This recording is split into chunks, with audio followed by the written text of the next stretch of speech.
Hi, my name is Goldman. I'm the director and founder of Goldman & Associates. Our firm has a primary focus on family law issues here in Michigan, and today we're going to continue our video series designed to educate and inform the public, so please subscribe to our channel. A lot of times when we talk about divorces and we talk about the splitting of things, we discuss dividing up the assets, the marital home, money in the bank, stocks and bonds, mutual funds, 401k. We also talk about the division of liabilities, Visa, MasterCard, IRS, medical bills, these kinds of things.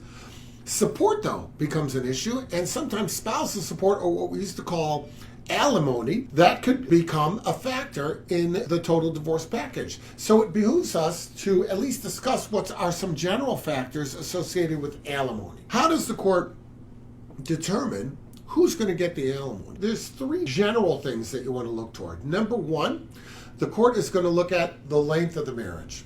The length of the marriage plays a role in determining whether or not the court feels that someone should be supporting somebody else. If, let's put a spectrum here of 30 years, from 0 to 30. If you're on the spectrum and you're closer to the 0, the likelihood of it being an alimony case is smaller. As you move to 10 years, 15 years, 20 years, 25 years of marriage, the likelihood is that alimony will be a stronger issue and may come into play in your divorce. Aside from the amount of years, though, the court's going to look at the disparity of income. Does someone make more money than the other? And that's going to be a factor. So, for example, let's say if you're looking on the spectrum there and you got a 25-year marriage would be a strong alimony case, but the parties make the same amount of money. In that situation, even though you've met factor one because it's a long marriage, there's no disparity of income. And therefore, the court is not likely in such a case to give any alimony at all. Conversely, if there's a little disparity of income, there might be a little alimony. If there's a huge disparity of income, the court might give a lot of alimony. So, for example, if you've got wife making $20,000, husband making $50,000, it's a pretty big disparity. It's a $30,000 swing.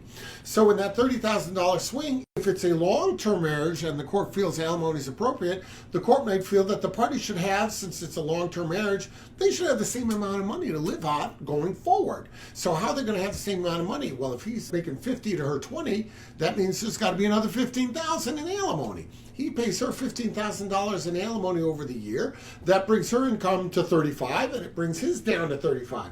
Now we have the same amount of money to live off of. But of course, they can only do that if there's, number three, disposable income to pay it. You know, some people live so high on the hog that given their debts and their liabilities, even though there is money there and it's a long-term marriage, there's no funds to pay for it by the time they satisfy the debts that they've accumulated.